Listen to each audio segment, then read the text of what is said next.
আজ সবাই মিলে আম মাখা করে খেলাম। Hare Krishna everyone, welcome back to my channel.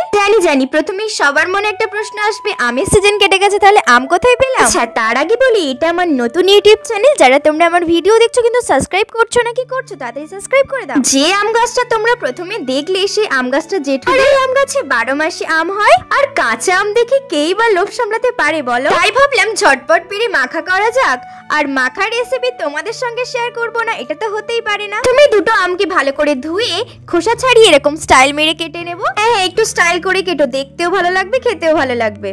আলাদা পাত্রে সামান্য পরিমাণ নুন, চিনি, কাসুন্দি, শুকনো লঙ্কা, মশলা, সর্ষের তেল, গুঁড়ো লঙ্কা, লেবু পাতা এবং সামান্য পরিমাণ জল অ্যাড করে ভালো করে মাখিয়ে নিতে হবে। এবার এই তৈরি করা মশলা কেটে রাখা আমের উপর ঠিক এইভাবে ভালো করে মাখিয়ে নিতে হবে। আচ্ছা, আমার ভিডিও ভালো লাগলে অবশ্যই লাইক, কমেন্ট, শেয়ার করে দেবে। আর আমার চ্যানেলটা সাবস্ক্রাইব করতে মোটেও ভুলবে না। আর তোমরা কারা আম মাখা খেতে ভালোবাসো অবশ্যই আমাকে কমেন্টে জানাবে। আমি যেভাবে বানালাম সেভাবে একবার বানিয়ে দেখো, অবশ্যই ভালো লাগবে। তো আজকের ভিডিও এই পর্যন্ত। সবাই ভালো থেকো, সুস্থ থেকো। হরে কৃষ্ণা, হরি বল।